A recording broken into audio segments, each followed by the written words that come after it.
time and money. Two things that are pretty much in short supply, especially if you work a full-time job, or you're a student, or you're a parent. So making terrain with neither or none of these things is pretty tough. And that's what I'm going to try and do in this series of videos.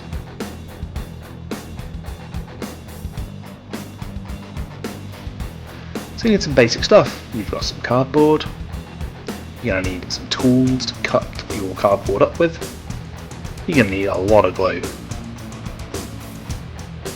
you're going to need some sort of sharp popsicle sticks. I use like barbecue skewers, and something to base them on. Maybe we'll get to that later.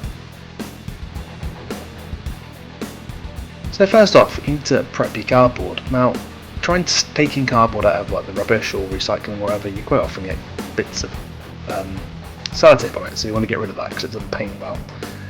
And then once you've cleared your cardboard down, you just want to cut it into roughly bean shapes. You can make them big bean shapes or little bean shapes, it doesn't really matter. You just have to cut out an absolute metric ton of random bean shaped bits of cardboard.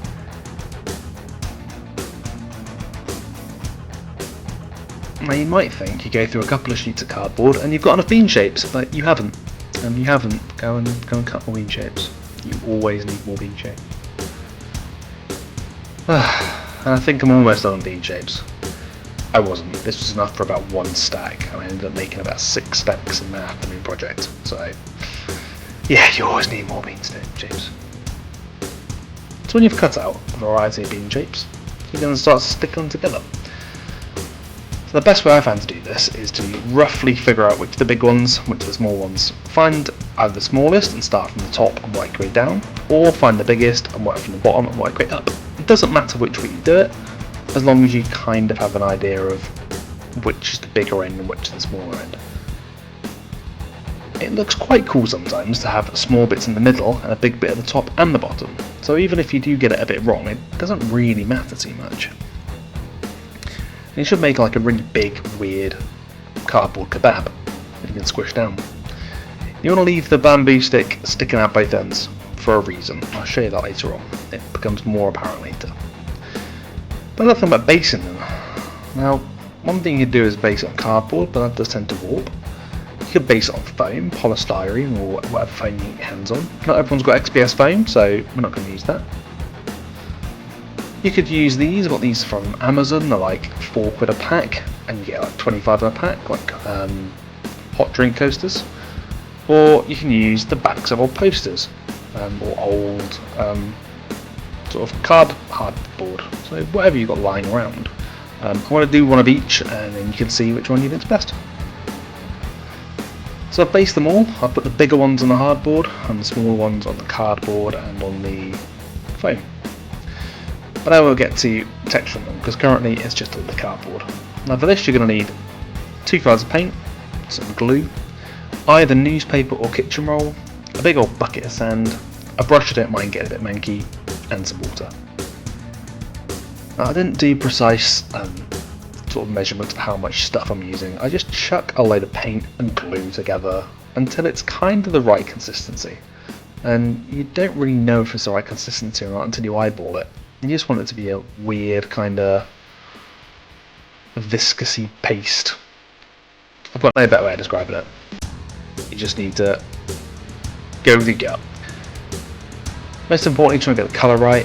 Always put in more brown than black. Black is a much stronger colour, and if you put loads of black in, it's just going to end up looking grey and rubbishy. So make sure you put lots and lots of brown into your black, else you're going to have a very dark base, unless you want to do like a grey stone colour base, in which case loads of black is fine.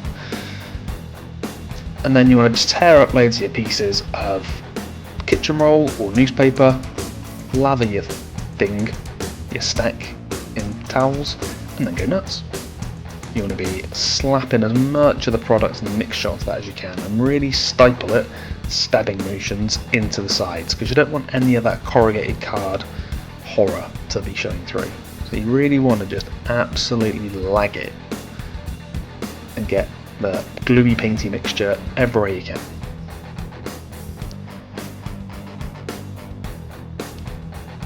I wanted this kind of bit of a soapbox.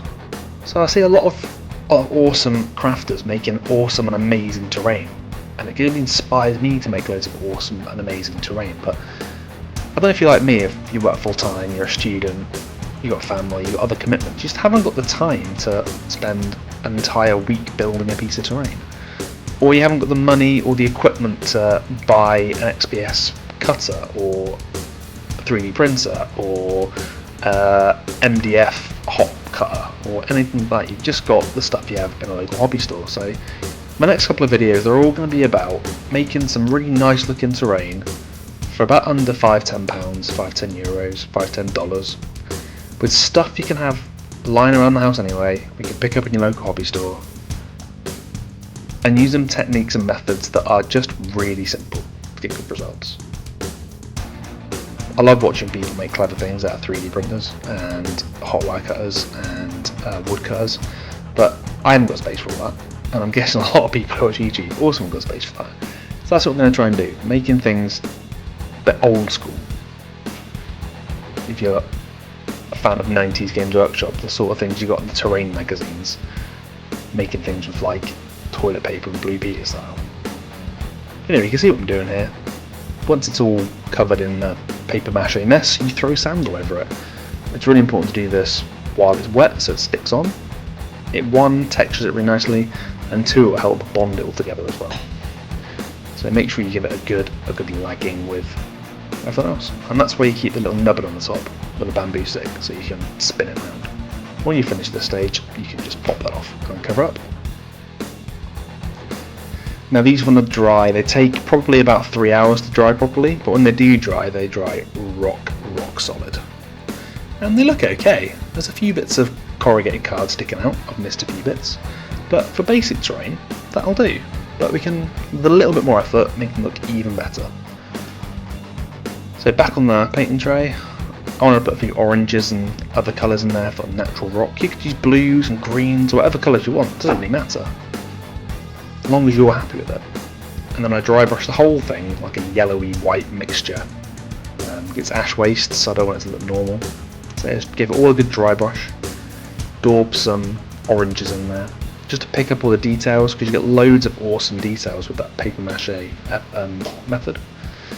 And then I've got some coconut fibre, any brown flock you got lying around. You could even just use sand and dye that brown if you haven't got that. You can use whatever's handy. You can even use things like oregano and stuff, herbs, to actually make it look cool. It all works pretty well. Once you varnish it, herbs don't go mouldy. That's better. It's still a bit wet on the glue, but that looks a lot more interesting. There's a lot more going on with it. You're picking up on more details.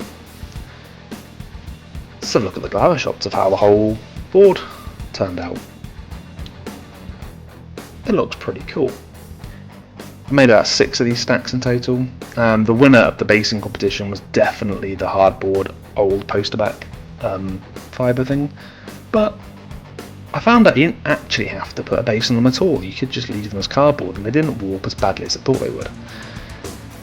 So you can make them all sorts of shapes and sizes, and they literally cost you a couple of pounds to make. They're really cheap and they look really good when on the table. So there we go. There's easy, cheap afternoon or a couple of evenings after work project to make a desert board, or even do grey boards for your any kind of tables you've got. Hope you enjoyed the video. I'm going to do more videos about making really easy, cheap, user-friendly terrain in the future for my Ash Waste board. But until then, please consider liking and subscribing, and I'll catch you in the next one.